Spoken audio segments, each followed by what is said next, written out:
This is Nancy Norman with Weekly Wisdom. This is the year to experience the wonder, the possibilities, and the adventures that God has planned for us. This is the year to claim our greatness and to remember that there's no limit to what we can do and what we can be.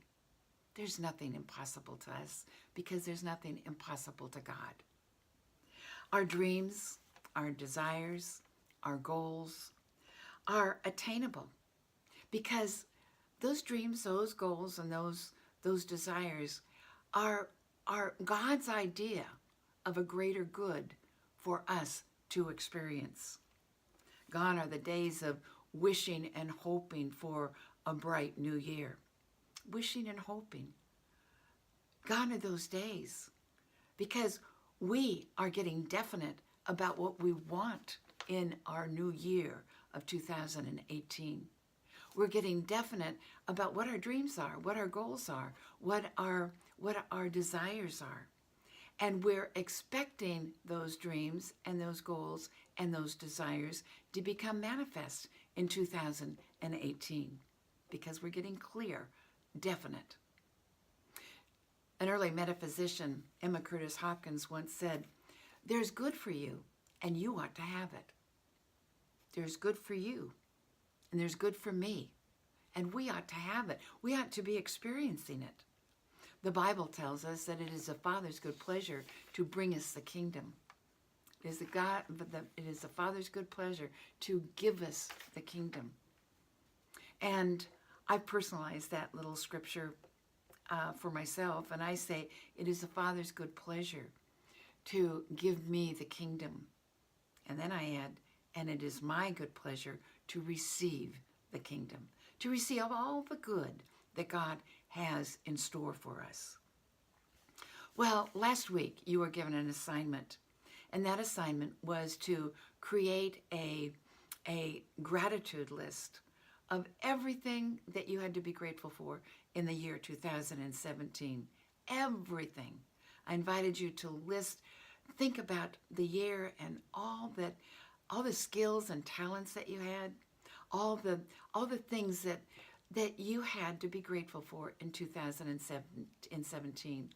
That was step number 1. Now today, you're going to be receiving step number 2 of the 3-step process for living a happier, more successful life. Step 2 is get some paper, and paper that you will easily be able to discard and dispose of, and write down any and all negative, self-defeating thoughts, ideas, and attitudes that you may have. Any and all.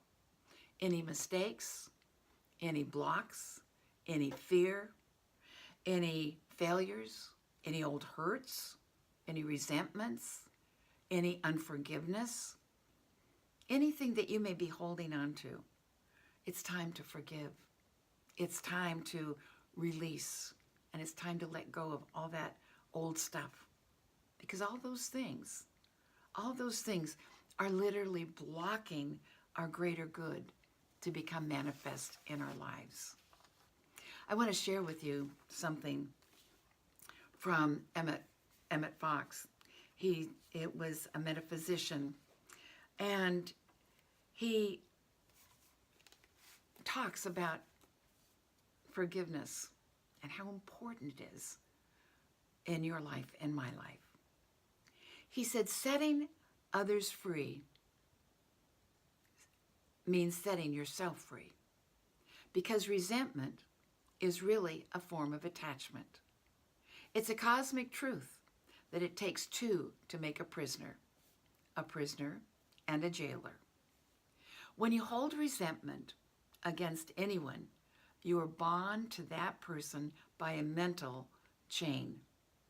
You are tied by a cosmic tie to the thing that you hate. The one person perhaps in the whole world whom you most dislike is the very one to whom you are attaching to yourself by a hook that is stronger than steel.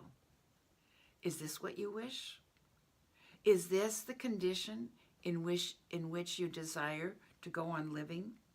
Remember, you belong to the thing with which you are linked in thought. And at some time or another, if that tie endures, the object of your resentment will be drawn again into your life, perhaps to work further havoc. No one can afford such a thing. And so you must cut all such ties by a clear act of forgiveness. You must lose him and let him go. By forgiveness, you set yourself free. You save your soul. And because the law of love works alike for one and all, you help to save his soul too. So forgiveness is so, so important. As we release the resentment, as we release unforgiving thoughts, ideas, and attitudes, we actually free ourselves. We free ourselves to the greater and greater good. Now, there's a technique that Emmett Fox talks about, and I found it to be a wonderful technique.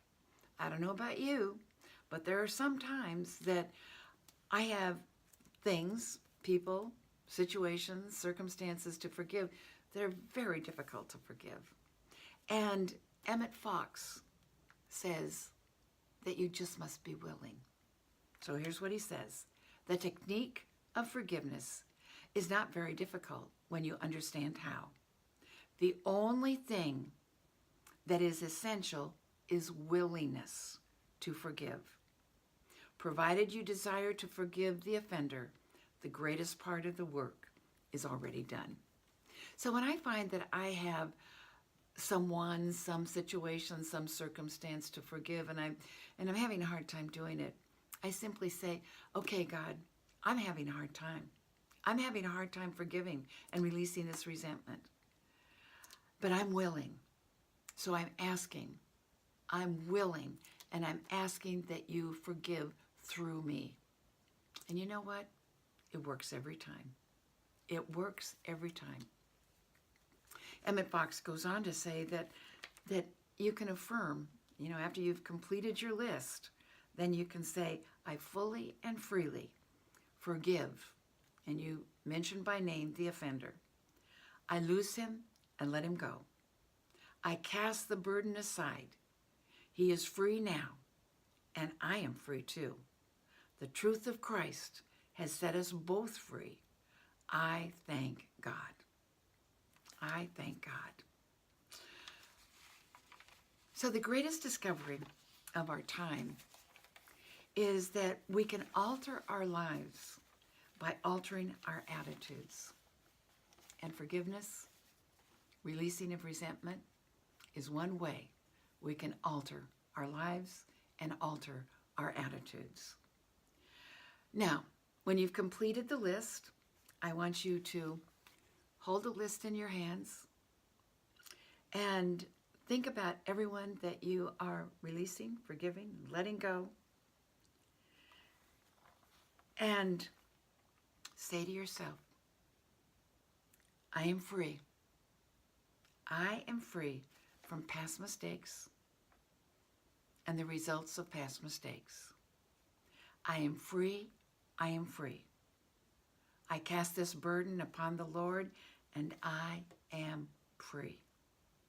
I fully and freely forgive, release, and let go. I am free.